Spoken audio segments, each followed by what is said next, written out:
Welcome sa DRS 2.0. Fresh at nagbabagang happenings ba ang hanap mo? Mga padabarkads man yan o mga trending topics? Pwes, sagutan natin yan. Kaya naman isubscribe nyo na ang ating channel para sa mga nagbabagang balita everyday.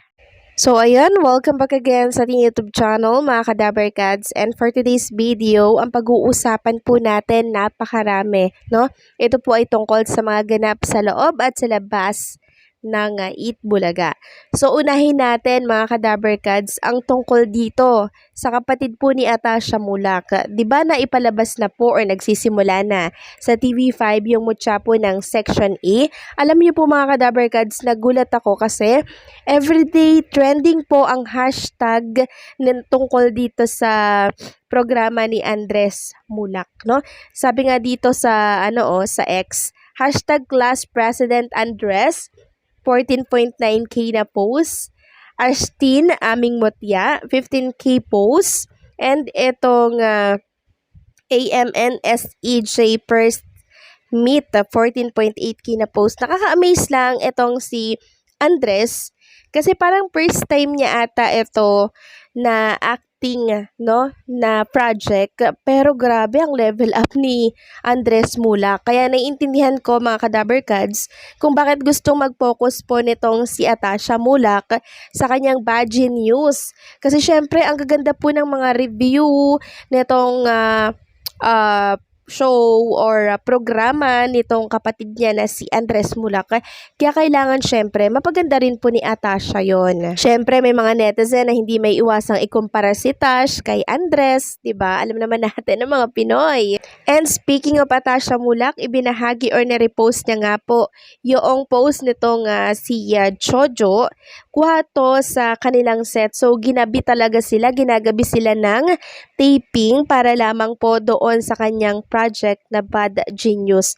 Ganyan po ka-busy, ka-hectic ang schedule ng isang Atasha Mulak. Halos konti na lang yung tulog, 'di ba? Kaya naunawaan ko kung bakit hindi na siya nakakapag-Eat Bulaga. Focus muna talaga siya dito sa Bad Genius. Samantalang ngayong araw po ng Miyerkules, live na live syempre ang Eat Bulaga. At kung dati ang Sugod Mall po ay nasa Robinson's Place, Dasmariñas, Cavite, ngayon naman po ay nasa Novaliches po sila. Robinson's Mall, Novaliches, and kahapon nga po inanunsyo yan ng TVJ na page. Sabi dito mga dabarkads, sa Novaliches, mag-ingay, susugod na ang swerte sa Robinson's Mall, Novaliches. See you tomorrow. So ayan, sa mga taga Novaliches po dyan, sana ay nakarating na sa inyo ang balita kagabi pa para maaga po kayong nakarating ngayong araw. At kung magbabasa nga kayo ng komento sa naturang post ng TVJ, eto po yung mababasa ninyo. Sabi po ni Hashbia, ayan na. Ibibigay na ni Tito Sen ang paunang sahod niya sa Senado ayon sa kanyang pangako. Yehey! Then may nag-reply na ibibigay niya pero hindi sa'yo. Na-interview siya at alam mo kung saan niya ibibigay? Sa mga batang mahirap na nag-aaral na mabuti at gusto na makapagtapos. Then nag-reply siya, sabi niya, good, wala naman akong sinabi na sa akin ibigay, di ko yan kailangan. Okay, tingnan na lang at sana maipakita na resibo na talagang totoo. Oops, hindi resibo na tulad sa mga store ang tinutukoy ko ha. Tulad ng mga resibo na pinapakita ni Isko na may katotohanan ng kanyang ginagawa. Ikaw na bahala mag-isip, baka mamaya puro lang yan pangako na napako. So hinusgahan niya po agad si Tito Soto, then hinahanapan niya po ng resibo. Sa pagkakaalam ko, itong 6 years na sahod ni Tito Soto, doon niya po yan ibabagsak sa mga EB Scholar ng Eat Bulaga. And for sure, ipapakita po ang mga resibong yon. Dahil syempre, mismong sa bulsa po yun ni Tito Soto galing.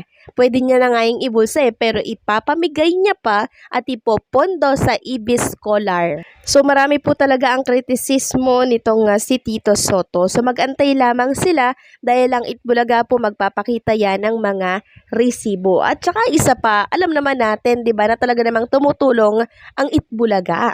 Maganda na nga yung layunin ng programa tapos may mga ganito pa, 'di ba, na maghahanap ng resibo, 'di ba nila nakikita yung ginagawa ng Itbulaga, yung mga lapis at papel project. Layunin talaga nila na makatulong sa mga mahihirap. Next topic naman, pag-usapan natin ang tungkol dito sa post ni LM Entertainment. Paki-follow po ng page na yan sa Facebook kung hindi pa po kayo followers nito kasi isa siyang legit Dabbercads. Sabi niya dito, survey says, another libel case is waiting to explode, this time against a game show. So ano kayang game show ang makakasuhan po ng libel case? Nako naman mga Kadabbercads. Mukhang exciting po ang tinutukoy niya dito. Kasi kung magbabasa kayo sa post nitong si LM, sabi po nang nag-comment dito, halatang may galit yung writer ng show kay Bossing.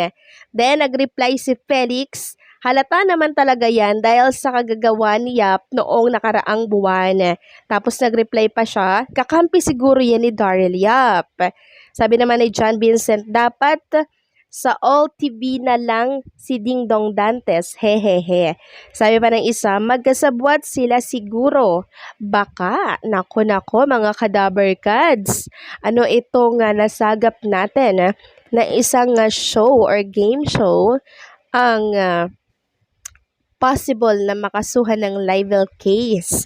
So, siguro pinapatamaan po si Bossing Big Soto, wag ganon. 'Di ba? Wag ganon. Dapat, itong mga show na to, itong mga host na to, hindi dapat nila sineseryoso. 'Di ba? Dapat trabaho lang yung ginagawa nila dyan, magpasaya lang sila ng mga televiewers nila. Kasi the more na ang daming negative ng show nila, iiwanan sila ng mga viewers nila, then pupunta syempre sa Kapatid Network.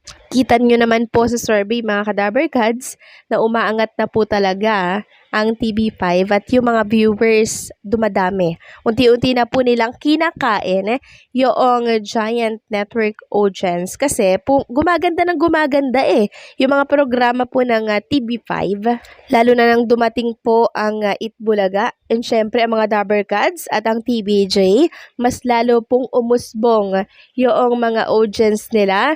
Naglipatan na po kasi yung iba, no, nawalan sila ng gana, tapos ngayon eto na naman at meron na namang issue sa kanilang game show at mukhang si Bossing Big Soto di umano ang punteriya. So wag gano'n, no?